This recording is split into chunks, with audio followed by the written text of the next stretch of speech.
오늘은 교재에 대해서 말씀을 나누도록 하겠습니다. 교과서란다. 교재 우리 108페이지는 108페이지 교재 한번 보도록 하겠습니다. 먼저 교재 좀 나누고, 오늘 교재는요 크게 두 가지 부분을 나눠서 좀 되어 있습니다. 하나는 예배에 대해서 오늘 좀 공부를 하게 될 거고요. 또 하나는 성도의 교재, 크게 이제 두 가지가 되거든요.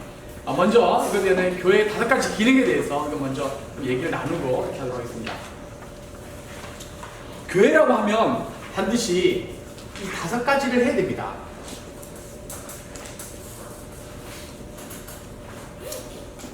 첫 번째는요, 말씀 선포입니다.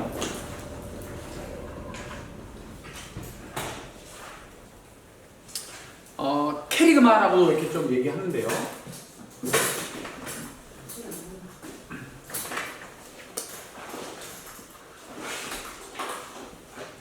라는 부분이 있고요. 두 번째는 우리가 지금 하는 것처럼 교육하는 부분, 디다케다 이렇게 하는 말을 쓰고 있고요. 그 다음에 교재, 코이노니아 많이 들어보셨죠, 그렇죠? 네 번째 예배,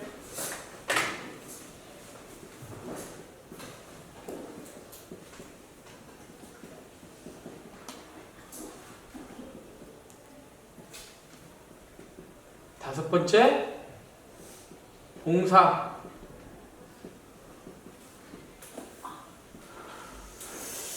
자, 이 5개가 교회가 반드시 수행해야 할 5개의 그 기능이라고 할 수 있습니다. 그래서 이 말씀 선포는 우리가 보통 말하는 교회에서 설교하는 뭐 그런 내용이 아니라 전도에도 가깝습니다. 우리가 복음을 전파하고 이렇게 하는 부분들, 말씀 선포 이런 부분이 있고요. 교육은 우리가 뭐 가르쳐 지키게 하라 이렇게 하잖아요, 그렇죠? 그래서 우리가 이것도 지금 하고 있는 교육도 하고 있는 거고, 이런 것처럼 교육하고 양육하는 부분들이 교회가 해야 될 부분이 있고요. 코이노니아는요, 또 많이 들어보셨겠지만 성령 안에서, 성도 안에서 서로 교제하는 그런 부분에 대해서 얘기를 하고 있습니다.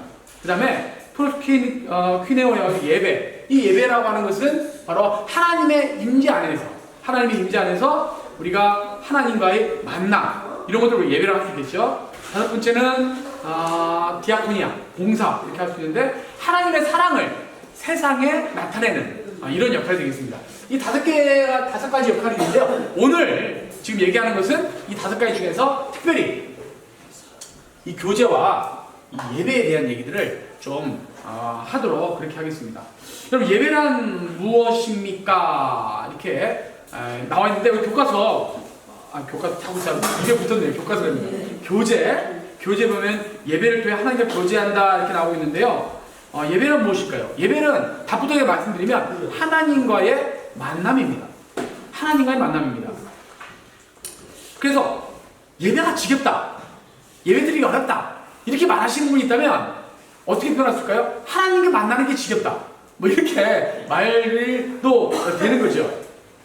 그래서 우리가 예배 보는데 감동이 없고 감흥이 없느냐? 그것은 예배는 바로 하나님의 만남인데, 하나님과의 만남이 뭔가 잘 소통이 안 되고 있는 거예요. 만남이 잘 안 되고 있는 거예요. 하나님의 음성이 안 들리는 거죠.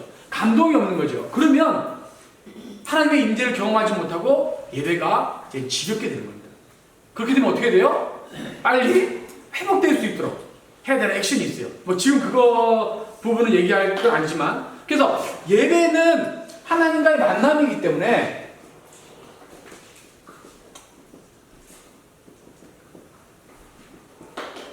예배 드린다는 것은 주체가 뭐예요? 나와 누구? 하나님을 생각하셔야 돼요. 근데 혹 다른 목적으로 또는 우리가 잊어버리고 다른 방향으로 예배에 참석하는 수도 있다는 거죠. 그러면 안 되는 겁니다. 첫 번째는 뭐냐면, 사람에 보이려고 예배할 수도 있습니다.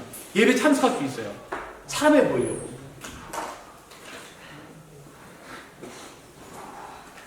사람에게 보이려고. 저도 제가 예전에 말씀드린 거 보는데, 제가 군에 있을 때 군종병이었어요. 군종병이었는데 제가 연대에 있었거든요. 연대 본부에. 그런데 제가 있는 동안 연대장님이 2번인가 바뀌었습니다. 군생활하는 동안에. 근데 두 번째 연대장님이, 첫 번째 연대장님 아니고 두 번째 연대장님이 크리스찬이었어요. 그래서 이분이 이제 연대 교회 오셨단 말이에요. 딱 오시니까 제가 있던 중대장이 종교도 없습니다. 무교입니다. 그런데 주일만 되면 교회 오더라고요. 누구 때문에 오겠어요? 연대장 때문에 오는 거겠죠, 그렇죠? 그렇기 때문에 사람을 보이려고 예배도 참석할 수 있다. 이렇게 하는 거죠. 그러면 안 된다는 겁니다. 그 다음에 뭐냐면 이 설교 듣고 위로받거나 또는 문제 해결받으려고 오는 사람도 있습니다. 이것도 사실은 안 된다는 거예요. 자, 인생의 문제를 해결받기 위해서가 아니라, 아까 다시 말하지만 예배는 하나님을 만나, 하나님을 높여드리고 하나님을 찬양하기 위해서 나온다는 거죠.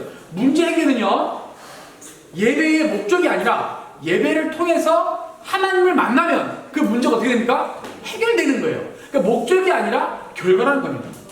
그래서 예배를 하나님이 딱 바라보면서 나와야 되는 것이지 다른 이러한 목적으로 나오면 안 되는 거라는 거죠. 그래서 우리가 예배를 보면 그게 예배에 관해서 두 종류의 사람으로도 나눌 수 있어요. 첫 번째 뭐냐면 예배를 보러 오는 사람이 있고요.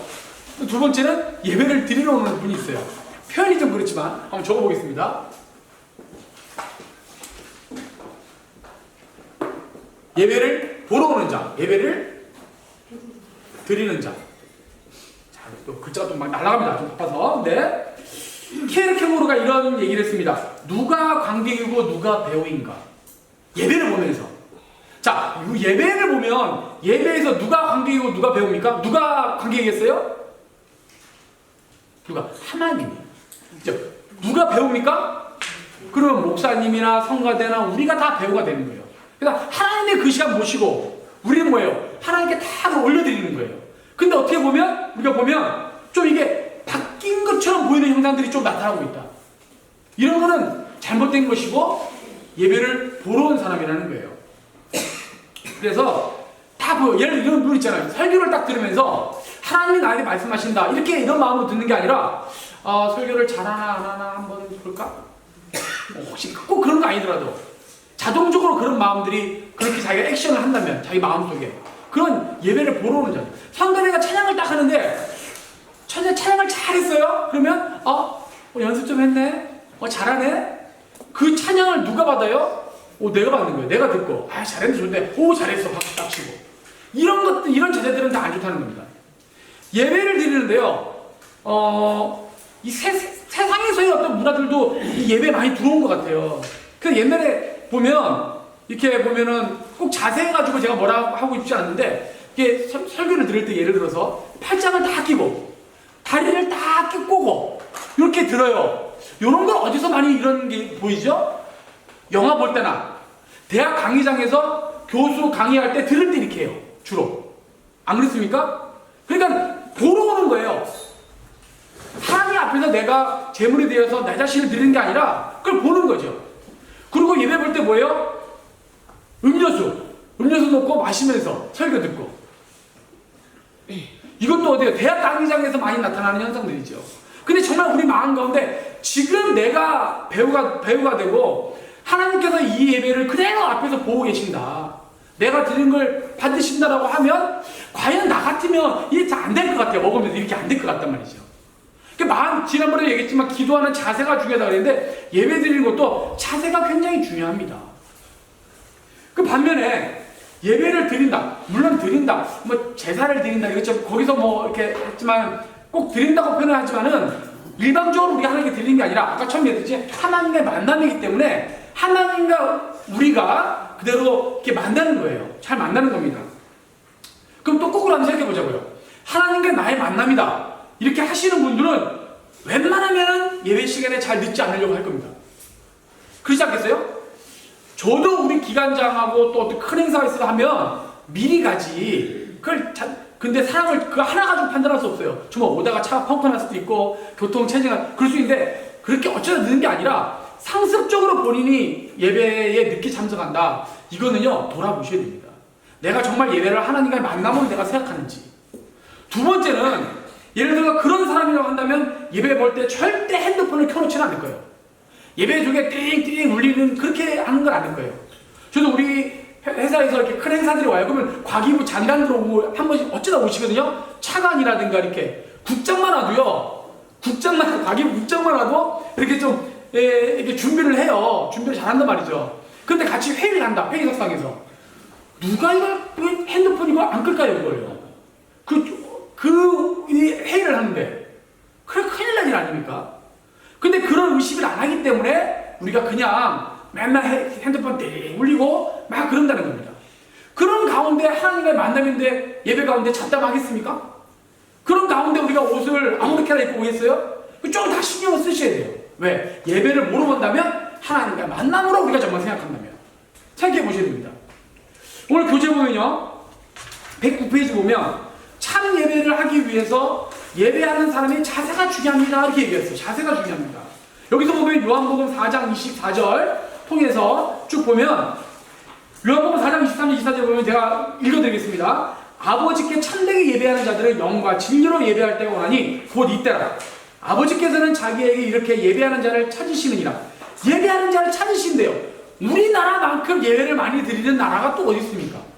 그렇게 많이 예배를 드리는데도 하나님은 정말로 예배 드리는 자를 찾는다는 거예요. 그러니까 거꾸로 말하면 우리가 생각해봐야 돼. 내가 예배를 100번 드리면 몇 번이나 하나님이 받으실 만한 예배를 드렸나? 또 생각해 보실 필요가 있어요. 어쨌든 예배하는 자는 하나님은 여기시니 예배하는 자가 영과 진리로 예배할지니라 이렇게 얘기하고 있어요. 영과. 그럼 우리가 여기 보면 이번 질문에도 보면 어떻게 해야 됩니까? 신령과 옛날 성경에는 신령과 진정으로 이렇게 얘기하고 있고요. 개혁 한글에는 지금은 영과 진리로 이렇게 우리가 더 좀 잘 풀이해서 해놓은 것 같습니다. 그래서 우리가 영으로 하나님께 예배드린다 이렇게 말할 때는 첫 번째 우리 안에 무슨 영이 있어요? 나의 영, 내 영. 그렇죠. 그 다음에 또 뭐? 성령. 나의 영이 이 영으로 예배드린다는 말은 어떤 거냐면 우리의 영이 성령님의 이끌리심에 따라 예배를 드린다는 거예요. 자, 이 말도 좀 어려울 수 있는데 쉽게 말하면 여러분 우리가 예배를 드릴 때 항상 성령님이 그 예배 가운데 임재하시도록 바라면서 기도하는 거예요. 아시겠습니까? 성령님이 그 예배 가운데 임재하셔서 함께 예배드릴 수 있도록 기도하라는 겁니다. 두 번째는 뭐냐면 진리로 예배하는 겁니다. 진리로 예배하는 말, 우리 그대로 진리 그대로입니다. 우리 말씀이 진리죠. 그래서 십자가 복음의 진리 위에서 예배를 드리라는 것입니다. 우리가 신앙생활 할 때도 체험이나 자기 감정 그 의지에서 믿으면 안 된다고 우리 지난 시간에 공부했지 않습니까? 과거 시간에 예배도 마찬가지입니다. 우리의 체험이나 감정에 의존해서 하는 것이 아니라 하나님의 진리 대신 침을 잠깐 튀겨서 죄송합니다. 진리 대신 그 말씀 가운데 드려야 된다는 겁니다. 자, 그러면 우리 3번 한번 볼까요? 예배가 복잡해야 할 필요는 없습니다. 그리고 예배는 우리의 마음과 삶을 하나님께 드리며 그 안에서 하나가 되는 시간이다. 그러면서 예배의 4가지 요소에 대해서 말하시오라고 하면서 사도행전 2장 42절을 얘기하고 있어요. 자, 사도행전 2장 42절을 제가 또 읽어드릴게요. 그들이 사도의 가르침을 받아 서로 교제하고 떡을 떼며 오로지 기도에 힘쓰니라. 이렇게 나와 있어요. 그럼 첫 번째 한번 볼까요? 뭐가 있을 것 같아요? 사도들의 가르침을 받아. 자, 예배의 구성 요소입니다. 예배의 구성 요소. 첫 번째, 가르침을 받아. 뭐가 있다는 거예요? 말씀 선포가 있다는 거예요. 자, 두 번째, 가르침을 받아 서로 교제하고 뭐가 있어요? 교제. 예배에는 교제가 있는 거예요. 세 번째는 떡을 떼며 떡을 뗀다. 떡을 뭘까요? 교제 아닌가? 이게 아니고 여기서 말하는 것은 뭐냐면요, 성찬을 의미합니다. 아시겠죠? 성찬. 그 다음에 떼며 오로지 기도에 힘쓰니라. 뭐가 있어요? 네 번째, 기도가 있는 거예요. 그러면서 이 질문 4번에 보면 찬양은 하나님을 예배하는 데 가장 중요한 요소입니다. 그래서 뭐예요? 다섯 번째, 찬양. 이 5개가 예배의 구성 요소인 거예요. 사도행전 2장 46절에 보면 똑같은 말씀이 나옵니다. 날마다 마음을 같이하여 성전에 모이기를 힘쓰고 집에서 떡을 떼며 기쁨과 순전한 마음으로 음식을 먹고 이렇게 얘기하고 있습니다. 우리의 오늘 우리가 드리는 예배 가운데 이게 다 있는가 볼까요? 첫 번째, 우리가 예배드리면 뭐 합니까? 찬양하죠. 찬양 끝나면 뭐 하는가요? 기도합니까? 기도. 여기에는 우리가 하는 사도신경을 비롯한 뭐 기도, 주기도 다 포함된 거예요. 그렇죠? 기도가 있어요. 그렇죠? 그다음 또 뭐 하죠? 말씀 선포하잖아요. 그렇죠? 말씀 다 있어요. 자, 그 다음에 두 개가 문제나요? 두 개 합니까? 우리 예배 때? 그러니까 첫 번째는 그래서 많은 신학자들이나 많은 목회자들이 성찬을, 초대교회는 성찬을 매주 했습니다. 매주. 그래서 오늘날 우리 현대교회도 성찬을 자주 해야 된다. 그렇게 주장하시는 분이 굉장히 많습니다. 저도 여기 동의를 하고요. 성찬을 자주 하셔야 돼요. 그 다음에 뭐 해야 돼요? 교제가 있어야 되는 거예요. 예배는 땡땡 끝나고 주기도문을 하고 축도하고 끝난 게 아닙니다. 하고 남아서 뭐 해야 돼요? 성도분끼리 교제를 해야 돼요. 그것까지 가야 그것이 예배입니다. 그런데 예를 들어 딱 끝나고 축도하고 집으로 땡 갔다? 그거는 제대로 예배를 드리는 게 아닙니다. 온전한 예배가 아니에요. 우리가 보면 왜 가나안 성도라 그러죠? 가나안이 왜 가나안이에요? 안 나가. 교회 안 나가 성도를 가나안이라고 하잖아요. 교회 안 나가요. 이분들 사실들 보면 사실 예전에 신앙생활 잘하신 분들이에요. 근데 뭔가 아픔이 있어요. 몸 아픔이 뭐냐면 사람에게 상처받고 쉽게 말하면 교회에 상처받았다는 거예요. 근데 다 상대적인 겁니다. 나중에 모르지만 자 목사님 나는 떠나시는 반에 어느 목사님 때문에 상처받았어. 나 교회 안 나갈래 해요. 근데 사실은요 상처는 목사님만 줍니까? 이 성도들 때문에 목회 못하겠다고 상처받는 목사님들 엄청 많습니다. 이게 다 똑같은 거예요. 서로 주고받고 하는 거라요 이게. 근데 어쨌든 간에 상처받고 떠났는데 이분들을 위해서 기도해야 되고 또 중요한 건 뭐냐면 또 교회가 또 잘못한 것도 있어요. 그것도 우리가 인정을 해야 되고 이것들을 통해서 우리가 개선해 나가야 되는데 중요한 거는 이분들이 하나님을 믿는데 교회는 안 가요. 그러니까 어떻게 합니까? 인터넷을 통해서 설교 듣고 예배 드린다고 그래요. 근데 뭐가 안 됩니까? 그렇게 되면 이 두 개가 안 되는 거예요. 교제하고 성찬이 없어요. 성경적인 온전한 예배를 드릴 수 없다는 거죠. 교회는요 뭔가 개인의 유익을 위해서 오는 것이 아니라 마리아 찬양대 오늘은 오늘 오후에 찬양이 있어오니 한 25회까지 연습실에 모여주시기 바랍니다. 그 안에 뭐가 있어야 되냐면 항상 교통이 있는 거예요. 사귐이 있어야 되는 거예요. 교회는. 근데 교통과 사귐이 없는 거죠. 그러면 안 되는 겁니다. 자 그럼 두 번째 제가 좀 말씀드리면 자 이 예배에 대해서 좀 말씀드렸고요. 112페이지 시간 빨리 하려고 제가 좀 합니다. 성도 간 교제 특별히 아까 여기 나오는 이 교제에 이어서 한번 생각해 보시면 될 것 같습니다. 여러분 교제한다. 성도 간에 교제한다. 성도 간에 교제한다. 여러분 교제 어떻게 생각하십니까?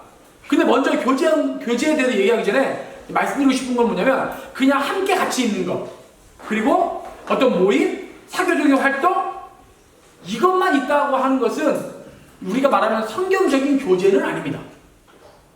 예를 들어서 여러분 각계 사회에서 이렇게 사시면서 여러분도 무슨 모이는 무슨 모임이나 친목회 같은 거 있죠?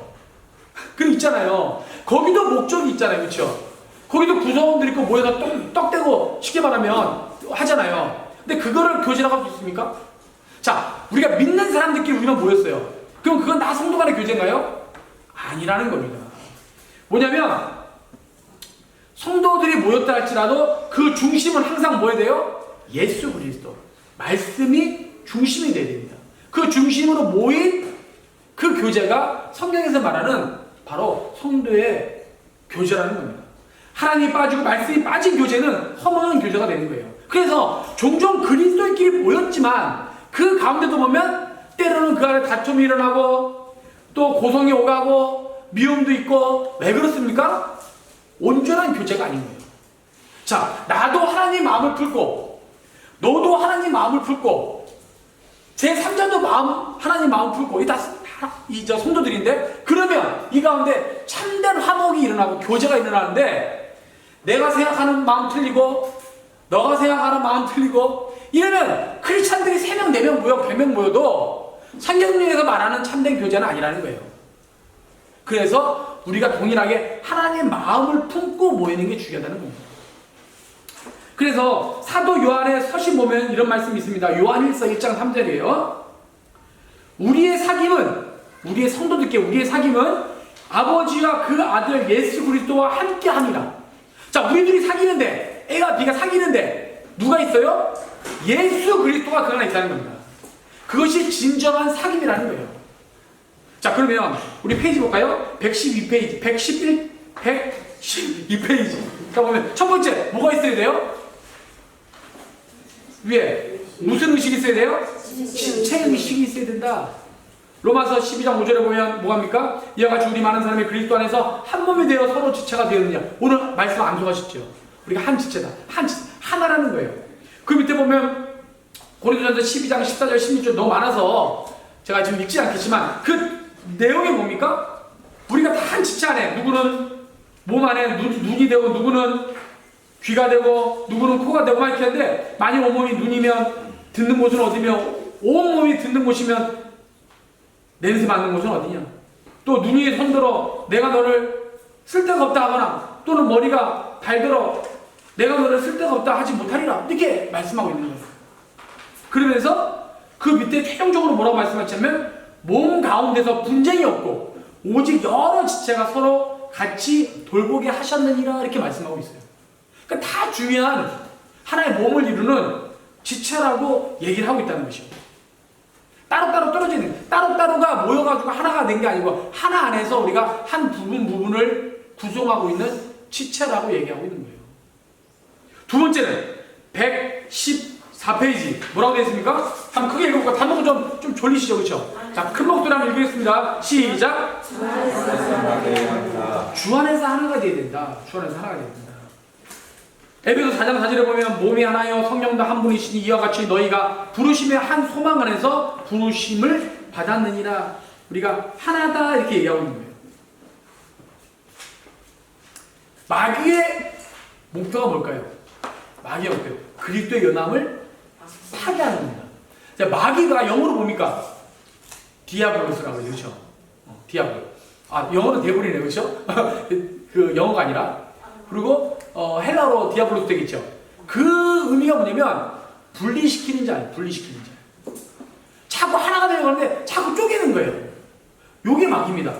그래서 우리가 보통 얘기하죠. 자꾸 공동체를 쪼개려고 하고 이간질하고 이런 사람 뭐래요? 에이, 이거 저 마귀 짓 하네.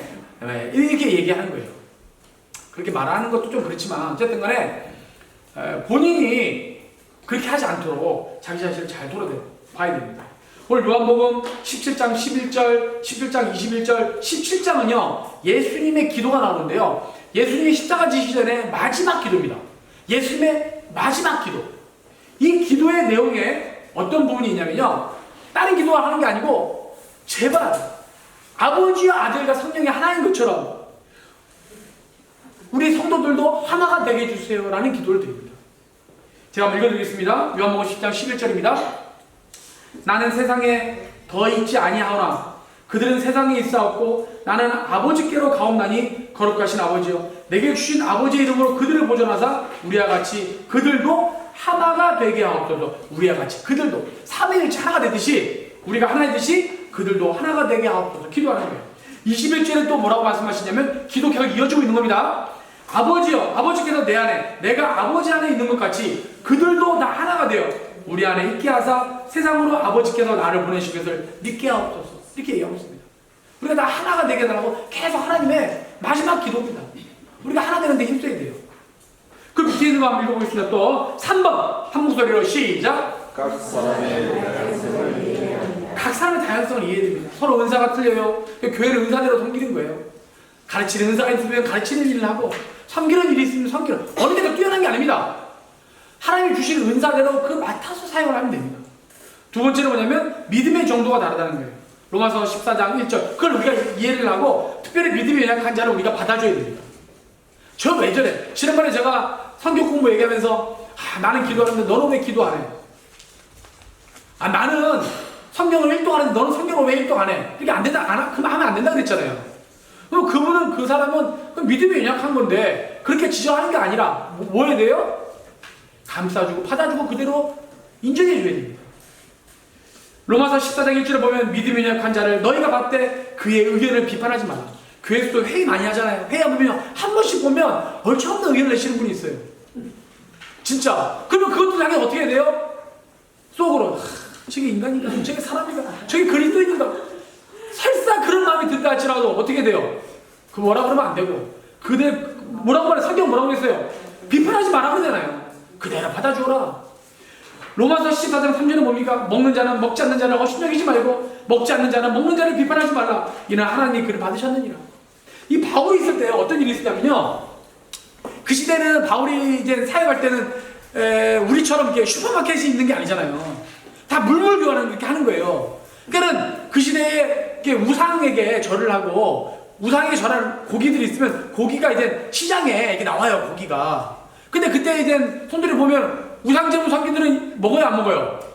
우리 옛날 분들 안 먹었잖아요. 지금도 마찬가지인데 안 먹잖아요. 그러니까 안 먹으니까 파니까 이걸 먹어야 되느냐 안 먹어야 되느냐 먹는다고 막 이렇게 분란이 있는 거예요. 그 초대교회 때. 그러니까 바울이 얘기하는 거예요. 귀신 없다. 귀신은 있습니다. 근데 여기서 말하는 귀신이 없다는 것은 뭐냐면 귀신은 능력도 없고 아무것도 아니라는 거예요. 겁먹지 말라는 거죠. 그래서 그 귀신에게 우상 섬겼다고 하는 그 재물, 그 먹는 거, 그 문제 안 된다. 당당하게 먹으라는 거예요. 바울의 주장이. 근데 여전히 이걸 먹으면 끔찍한 분들이 있어요. 성경에는 그런 사람을 미님이 연약한 자로 표현하고 있죠. 그러니까 바울이 뭐랍니까? 먹어도 되는데 네가 이걸 먹음으로 인해서 믿음 연약한 자가 야 우리 현대로 치면 장모님도 저 우상제물을 먹네? 야 저러면 되나? 야 이러면 어떻게 돼요?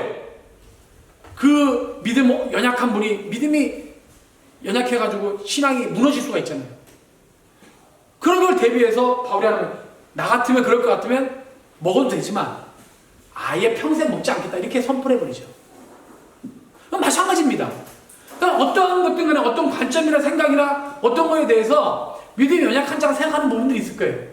근데 그걸 그대로 인정해주고 받아주고 성숙된 자가 그것들을 품어주라는 거예요. 그게 되는 겁니다. 자, 네 번째는 인간적인 배경이 다르다. 자, 또 합니다. 116페이지 밑에 또 갑니다. 참 시간이 그쵸? 너무 많은데 그냥 가요. 자, 4번 한 목소리 시작. 서로 사랑해야 된다. 요한복음 13장 34절에 보면 새 계명을 너에게 주노니 서로 사랑하라. 내가 너희를 사랑과 같이 너희도 서로 사랑하라. 여러분 보세요. 우리가 원하든 원치 않든 간에 우리는 전부 다 형제 자매로 불렀습니다. 맞죠? 이건 우리의 선택사항이 아닙니다. 친구는 우리가 선택할 수 있어요. 그러나 형제 자매는 우리가 선택하는 게 아니고 하나님의 부르심으로 우리가 모여진 겁니다.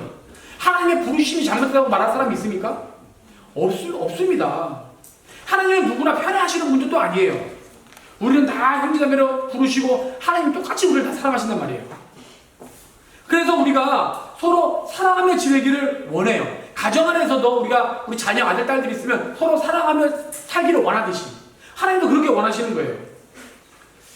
하나님이 나를 가장 사랑하셔. 이거는요, 여러분 이재철 목사님 아시죠?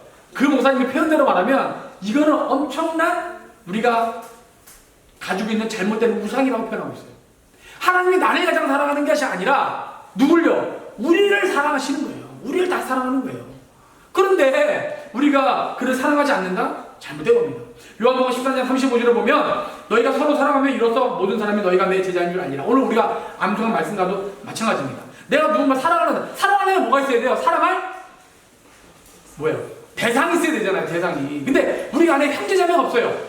형제자매가 없으면 우리는 사랑하는 법을 절대 배울 수가 없습니다. 사랑하는 법을. 성경에 또 이렇게 말하죠. 너에게 잘해주는 사람만 잘하고 우리를 위해주는 사람은 우리가 위하면 그것도 성경이 말하는 게 아니에요. 그런 사랑이 아니에요. 성경에서 말하는 그 사랑을 제대로 배우려고 하면 내 의견에 반대하는 형제자매, 나하고 잘 맞지 않는 형제자매, 그런 사람이 있어야 그 사람과 같이 지내면서 뭘 배워요? 우리가 하나님의 사랑을 우리가 체득할 수 있는 겁니다. 그래서 우리에게는 이런 형제가 필요한 겁니다. 요한일서 4장 20절 21절에 보면 이렇게 또 말씀하고 있습니다. 누구든지 하나님을 사랑하노라 하고 그 형제를 미워하며 이는 거짓말하는 자니 보는 바 그 형제를 사랑하지 아니하는 자가 보지 못하는 바 하나님을 사랑할 수 없느니라. 이 말은 정말 진리인 겁니다.